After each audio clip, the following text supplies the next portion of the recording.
Damron-Brown. Welcome everyone to another episode of Tales and Tips, and I'm so excited to have with me many guests that are affiliated with Hospice of San Joaquin, a really important nonprofit in our community. And with no further ado, I'm going to turn it over to Sandy Stoddard and have you talk about your connection with hospice, and we'll just go around the table and talk about your connection with hospice, how long you've been affiliated with this organization, and why hospice. Thank you, Julie. My name is Sandy Stoddard. I'm the Development and Marketing Director for Hospice of San Joaquin, and I'm coming up on my 6-year anniversary with Hospice of San Joaquin. And I came to this organization. I had retired from another nonprofit and was called by Hospice of San Joaquin to see if I was interested in joining their team. And it was the best thing I have ever done. And in that first year, my sister was diagnosed with cancer, and she ended up going into the hospice house, and I saw firsthand the wonderful care that this organization gives to people in our community. Wow, that's beautiful. My name is Linda Dillon. I have been with Hospice of San Joaquin for 19 years, since the year 2000. Wow. I am a family team member and very involved with all the different activities and things that hospice does. And I am a charter member of the Auxillary, and we started in 2002. I got involved with Hospice of San Joaquin when I saw an article in the newspaper one day and decided this is what I wanted to do, because my grandmother had hospice care in 1988 and passed in 1989, and my dad was her caregiver, and I wanted to do this. And when it finally read it in the paper, I knew it was time. Wow. Hi, I'm Pat Prichard, and I'm part of the Butterfly Auxiliary. I am the event coordinator. I've been with the Auxiliary for 6 years. I started the same as Sandy.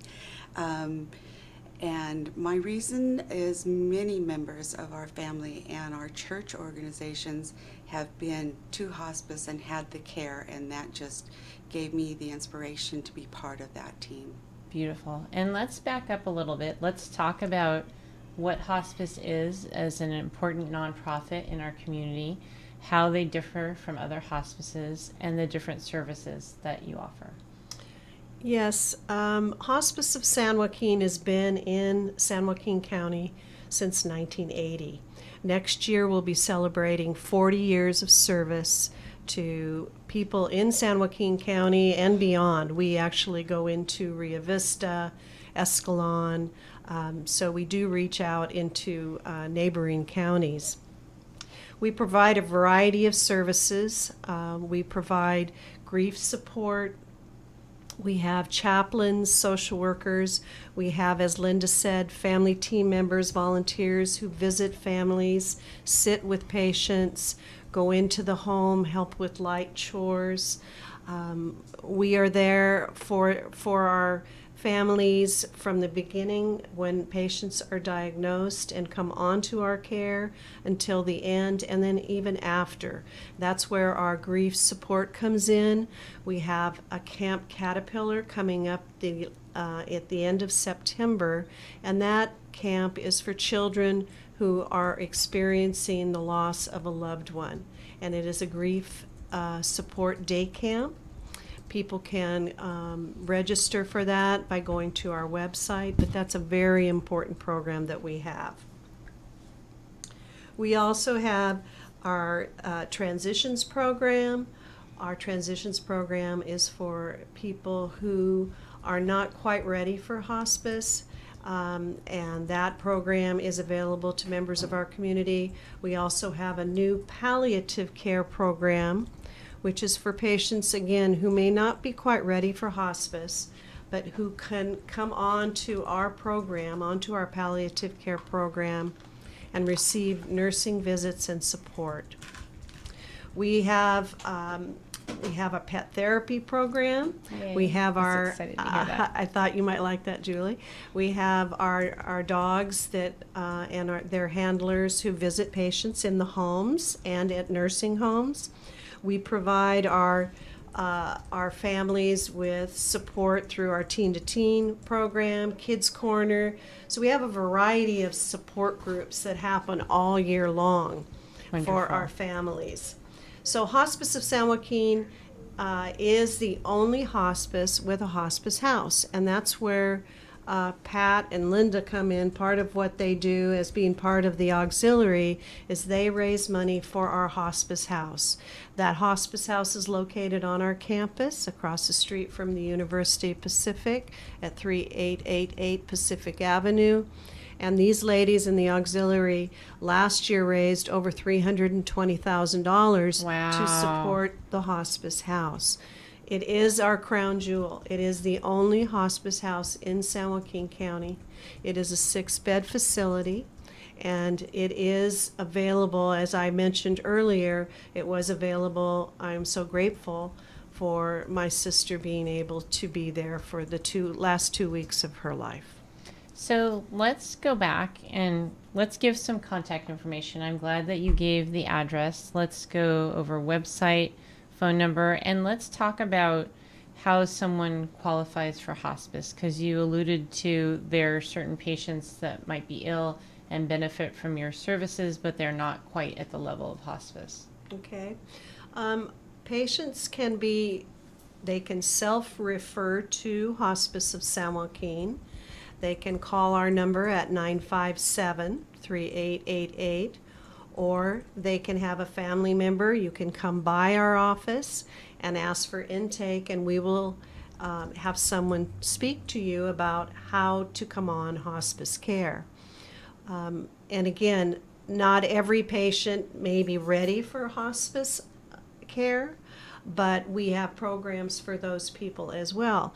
And Hospice of San Joaquin, we reach out and provide that care wherever the patient is. So that might be in the hospital, that might be in a nursing home, or in their own home. We also provide care to the homeless. We are there to provide our quality care, the best care, wherever the patient is. And what, health-wise, what types of illnesses qualify someone for hospice care? And let's talk about costs associated with that. As far as illnesses, anyone with a terminal illness is eligible for hospice care. To come on hospice care, again, that's a decision that's made between the physician, if the family has their own physician. We also have a medical director who is involved in assessing what the patient, how long the patient might have to live. But what we want to do is to provide that end-of-life journey, make it the best it can be. And one of the first questions that very often our social workers will ask a patient and the family is, what is it that you want to do before your life is over? I mean, that may be, for some people, that may be, I want to see my daughter get married. Well, that actually happened, and we had a patient in the hospice house. We had a wedding in the hospice house, in the patient's room, so that patient could see their daughter get married. So that's really, I think, the most important thing is to find out what the patient wants and what the family would like, and then we try to make that happen. Awesome, awesome. And let's now talk more about Butterfly Auxiliary and what it is that you're doing. How are you supporting hospice through fundraising and other things that you're doing, volunteering, to help to make this great organization do what it's able to do? Well, there are actually 4 auxiliaries in the county. They're Lodi, Stockton, Tracy, and Manteca. So as an auxiliary, we first support each other in the events, but every auxiliary has events to raise money to support the hospice house. For the Stockton Auxiliary, we have 4 events per year. We do a tea in the spring, the Saturday right after Easter. We do a barbecue in June. We do the sip and stroll in August, and then we have our poinsettia sale in November. So we try to get those out to you the week before Thanksgiving so you have them all for the seasons. Our volunteers help in the designing, the work, the advertising, the collection of funds, everything that is required to make each event a success. The 84 butterflies that we currently have come together, and the talent that is there is unbelievable. You know, it's awesome to have so many people who've done so many things in their life that will help support what we're doing now. So, and we're one-minded. Our goal is to keep that house open. Beautiful. And so we tread forward. And let's talk about all of those events. Let's highlight the Sip and Stroll first because that's coming up, but let's go through and talk about all 4 of those events. Okay, the Sip and Stroll is August 17th. It's a Saturday from 6 p.m. to 9 p.m. We take Heron Lake Drive, which is part of Brookside. We decorate it with beautiful lanterns, and our vendors include food, wine, spirits, music, art. So there's something for everyone. And we invite you to come out, stroll the street, enjoy all of the things that are available to you, make new friends, meet friends that you already have. It's a beautiful evening, and as soon as the sun goes down, we light all the lights up on the street, and it's really fantastic. It's an awesome event. I've been to that several times, and now it's up to 1,000 people. How does someone that's listening or viewing get tickets? How much are tickets? $60 per person before the event, $70 per person the day of the event. You can go online to the Hospice House website and purchase tickets right there. You can go into the Hospice House and purchase tickets, or you can call the phone number and we will put you in contact with someone who can actually either send them to you, deliver them to you. We will make sure that you get your tickets. We do have will call, so if you need to purchase them and aren't able to pick them up, you can also pick them up there. Great. And let's go over the website, the address, and the phone number. Hospice House of San Joaquin is the website. The phone number is 209-957-3888, which is our address on Pacific Avenue, the 3888. We also have, by dialing that phone number, we will get you in contact to the easiest way to get you tickets. Wonderful. Awesome. All right. And let's hear from you about your experience with Sip and Stroll and the butterflies and all of your years that you've been with hospice. Okay, well, one thing I would like to include in one of our activities that we are going to have is that in January we are going to have a lobster feed that Dolly French started back many years ago. Dolly. Yes, everyone knows Dolly French. So she decided that her and her family want to step back, and the butterflies are going to take over in January. So we will be getting that information out to everybody, and it's going to be the same. Keep it exactly the way she had Awesome. it. Nothing's going to change on that. Great. Okay, so we started our first Sip and Stroll in 2002, and at that time we had 300 people come out for our event, and it was small and absolutely lovely. We had the twinkle lights. We didn't have all the wonderful bands and artists back then. We just had vendors that had food and wine, but it was so lovely that the next year we had 600 people come out the following year, and every year after that it has just gotten larger because it is such a magical night with all our beautiful lanterns. And at the end of the street we have a gazebo, and out there in the gazebo people can sit out there. They can relax, they can look at the beautiful lake, listen to the music. It truly is a magical night, and anyone involved with hospice is very excited to go to these events because it's very meaningful for these people that have had their family members in Hospice of San Joaquin. And it's one thing I truly support, because obviously I've been here for like 19 years. I can't stop. That's awesome. It's great. And you can feel your enthusiasm even after 19 years. And that's amazing to me. Let's hear about the tea and the barbecue. And then you mentioned one other event that happens at the end of the year. The tea, that is the Saturday after Easter at Presentation Church. We serve about 450 ladies tea and champagne. I think one of the biggest draws for our tea is our raffles. We are well known to have the best raffles of all the events in town. These raffles prizes are beautiful, and people just can't wait to get the tickets to get their raffle prizes. We usually also have a large prize that usually is a trip or a special weekend or something like that. We also do raffle that. We serve tea, champagne, yummy little sandwiches and cookies and cakes, and all the servers are butterflies. Awesome. The ladies bring their own china from their homes to decorate the tables. So our tables are adorned with love and family treasures. We have wonderful people who do the flowers. Every table is gorgeous with fresh flowers and beautiful.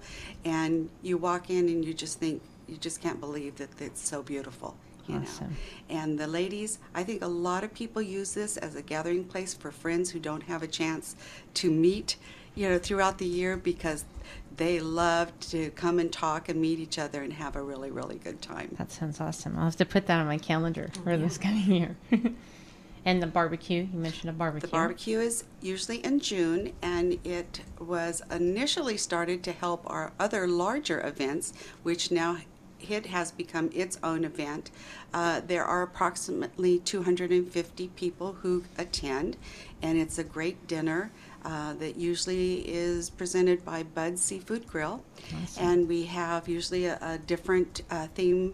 This year was Margaritaville, and yes, we did have lovely margaritas. We have a band, so there's dancing. There is also raffle prizes, and it's a lovely night. It's outside, and it's beautiful. And where is that held? That's held at the home of Jan and Phil Featherston. Awesome.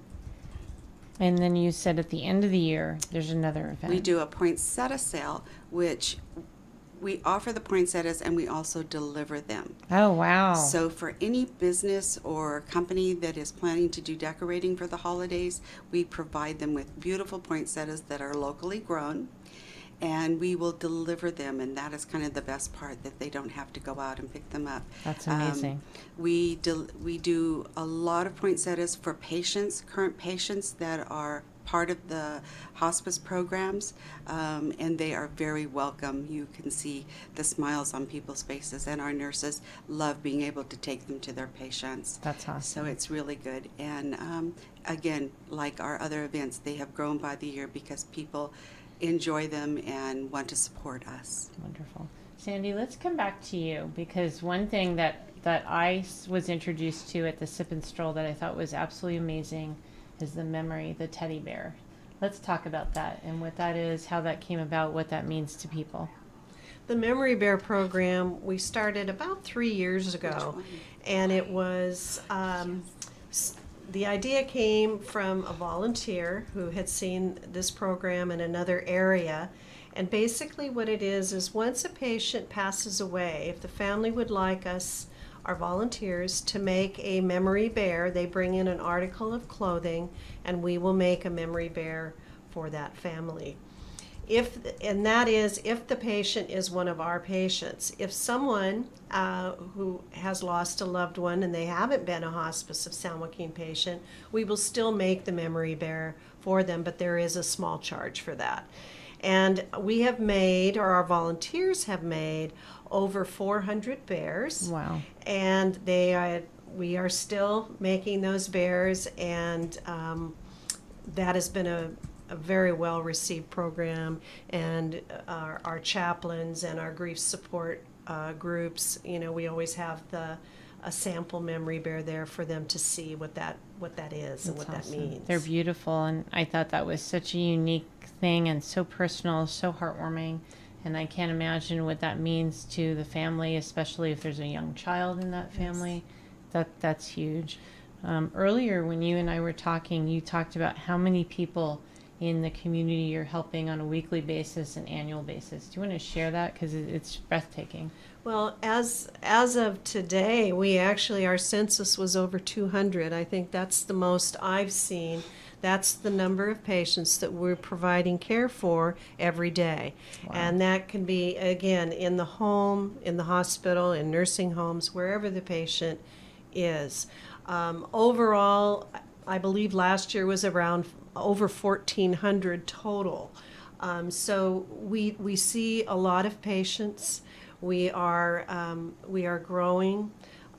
We have the best staff, the best team that you will find anywhere. As a matter of fact, we are I'm hosting a hospice meeting on Thursday with some other hospices coming to our campus Oh, to wow. see our house. Great. And we share ideas. So we're very proud of what we accomplish on a daily basis, and the kindness and the respect and the love that our team shows to our patients and their families. Wonderful. And let's talk about, I'm going to go back to you. Let's talk about, how does someone join Butterfly Auxillary? Well, we do have application forms that we will have at the Zip and Stroll, but you can also call the office and we can get a application out to you. But basically, we get our new members through word of mouth. One person will recommend another person. Like, for example, when I started in 2002, I was the only one of my friends that was doing this. And when I invited them to buy a ticket and they all came, then all of a sudden they wanted to become a butterfly. Aww. And so they're members to this date. That's awesome. So it's something that it means a lot to them. It means a lot to me to be part of this. But there is one thing that I'd like Pat to share with us, because we are having a raffle, a very important raffle that we hope will garnish or gather a lot of money, I should say. So. And it is for the Sip and Stroll. Thank you.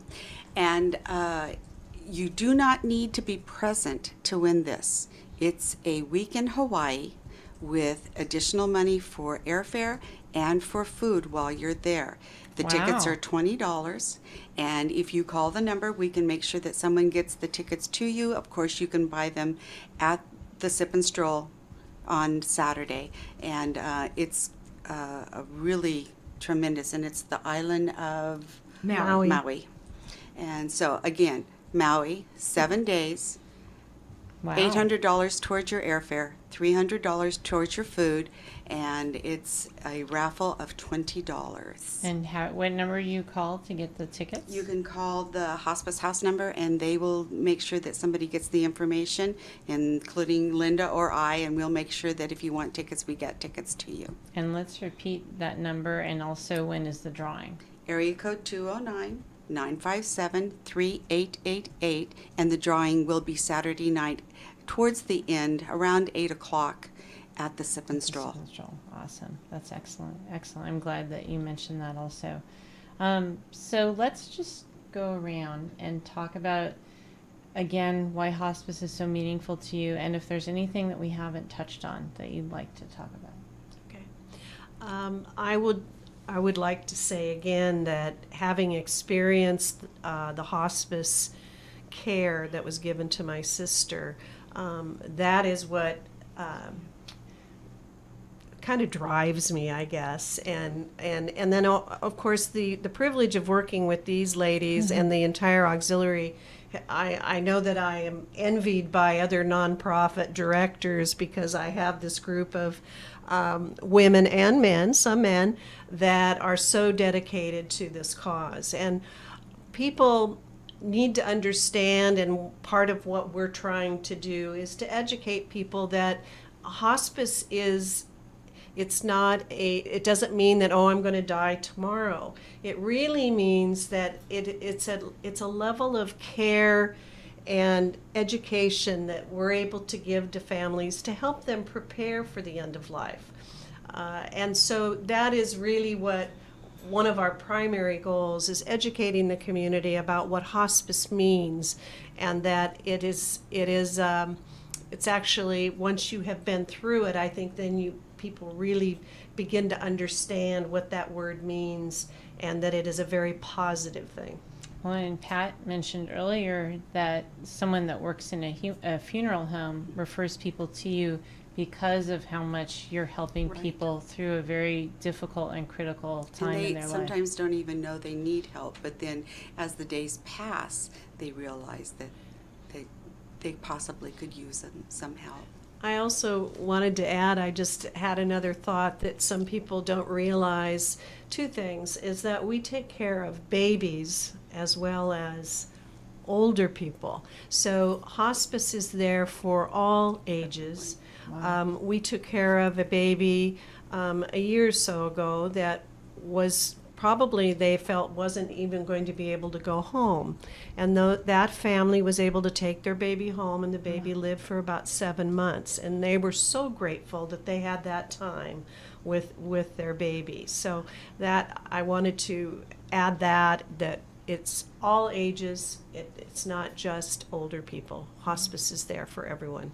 That was what I was going to state, because I've been a family team member for 19 years. And it is when you go into hospice, it is normally 6 months or less. But I've had patients where I had one lady, one of my very first ladies, she actually would go on and off hospice care, and she lived 4 years. Wow. Yes, and so when I first got her, she lived by herself. She was a 90-some-year-old lady, and her grandson was her caregiver.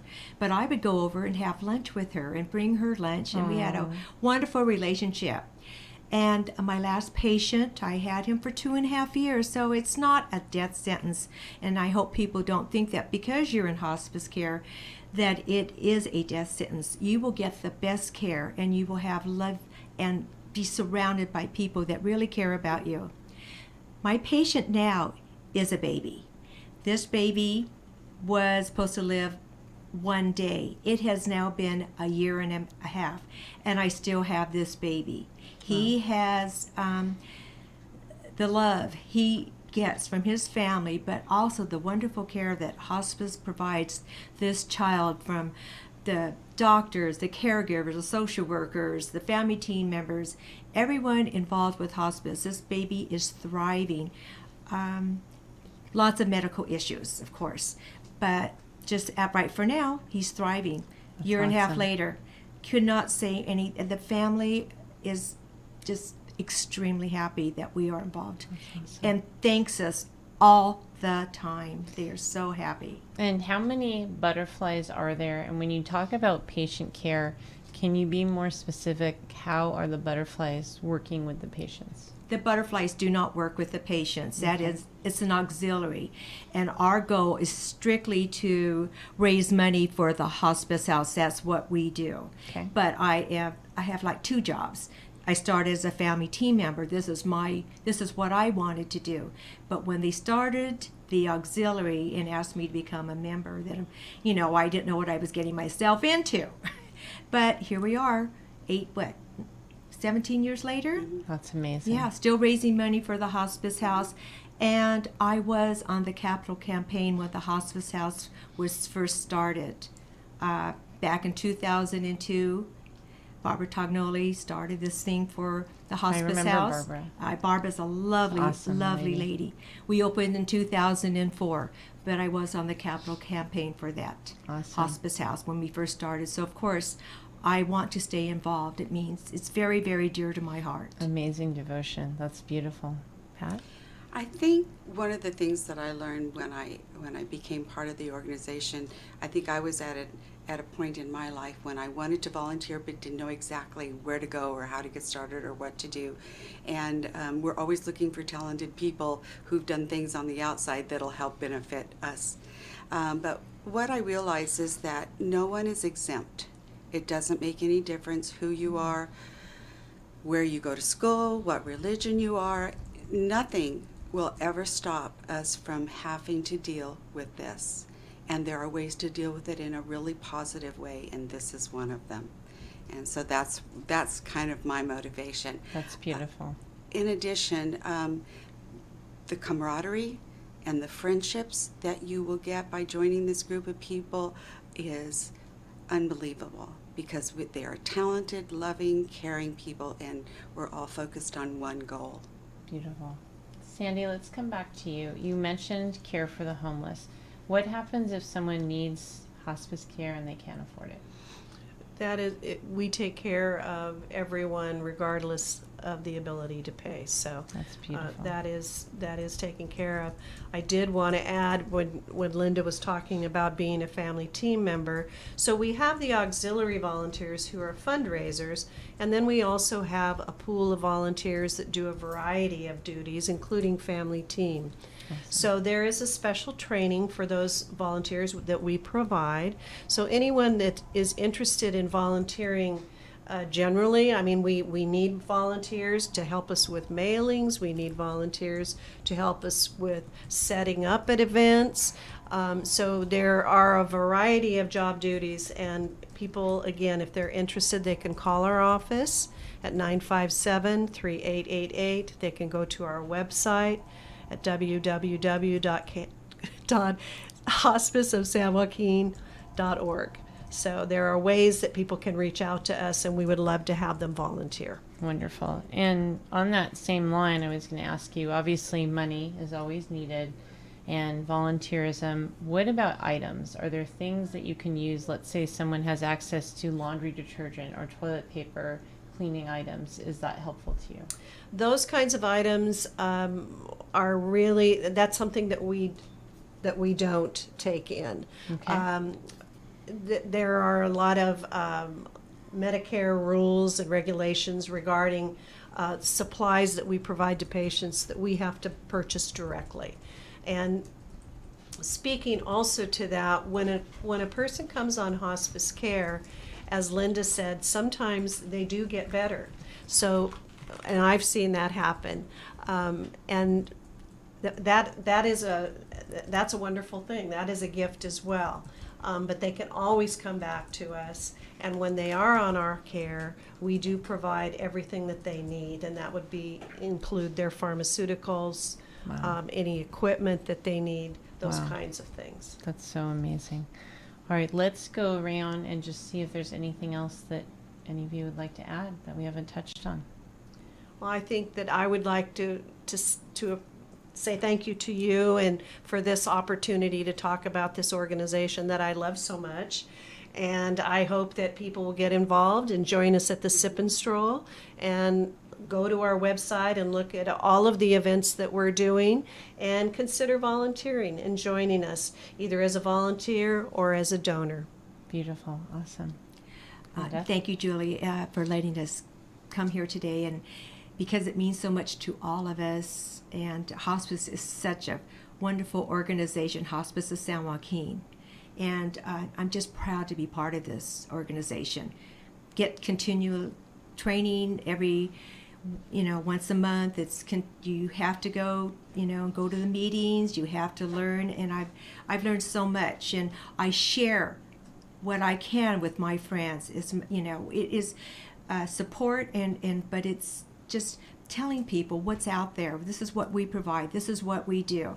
And I try and share all this information because so many people just do not know. They don't know, they were hospice and they get very scared. They go, oh, I'm dying. Yes, we all are, but they think, oh, this is a death sentence. And it's not. We are there to support you. We're going to help you. We just have some wonderful, awesome people in this organization. And I'm very, very proud to be part of it. That's beautiful. And to me, what's special is not only to hear from all of you the passion that you feel, but that this hospice is a nonprofit, which differs from many other hospices, and the number of people that you're helping to make, if it is their last days, you're helping to make those days special and meaningful and comfortable. Can I add to that it's important that people also understand that they have the right to ask for which hospice they prefer. So all you need to do is say, I want Hospice of San Joaquin, and that will be the hospice agency that you will be referred to. There are now currently over 18 hospices in San Joaquin County, so it's very Wow. important that people understand they have a choice, and when they need hospice care, that they ask for Hospice of San Joaquin. I'm so glad you said that. That's perfect. And I think most people aren't aware that there's over 18. That's a huge number. And the majority, are all of the others for profit, or majority of them? The majority of them are for profit. All right. And Pat? I would like to encourage everyone to go on the Hospice of San Joaquin website, because as we've hit on the events for Stockton butterflies, there are additional butterflies in Lodi and in Tracy and Manteca who have events. So it will give you an opportunity to see all of the things. In addition to that, there are things that the Hospice House does that we try to keep involved in and help them assist them. The Celebration of Life, which is all of the families who've had someone pass in the last year come together. They let butterflies go, they share a cookie and a glass of lemonade, and we get to hear people talk about how they were benefited by the house. And it's a really lovely day that people like to come together. And it's families with children, grandparents, anyone can be invited. So we just kind of share those moments. Yeah. The other thing is our Tree of Lights. And that is also a hospice event, that it is the Christmas tree in front of Delta College, and every year we participate with, it's Pacific Bell or PG&E. PG&E. I'm sorry, PG&E, who actually puts the lights on the trees, and then everyone comes out and comes together to have hot chocolate and cookies and see the lighting of the Christmas tree. It's really pretty cool. Can't you buy something to put And up you on the tree? you can buy a light, and for the person, for anyone really, but it's for someone who's passed. Yes. That's beautiful. I'm so And glad you again, mentioned call that. the phone number, and we'll get you in the contact with the person who takes care of those lights. Awesome. And going back to the different locations for hospice, the different cities involved, when you make a donation, can you earmark it for Stockton or for Lodi or for Manteca? How does that work? Absolutely. If a donor wants their money to be used in a selected community, we will honor that. But I think that's a really good point, Julie, that remembering that we are Hospice of San Joaquin, all of the dollars raised here stay in San Joaquin County. They do not go outside of our county. So the dollars raised here are used here for patients and their families. Awesome. And in closing, I just want to thank all of you for taking the time to be here today to share your personal passion for hospice and helping the community. What you're doing is a huge service, and I think many people just have no idea what hospice is and what goes on, and just the amazing things. I learned a lot. I didn't know all of the activities that you were doing, and so thank you very much for the beautiful service that you're giving to our community. Thank Thank you for you. inviting us. All right, and with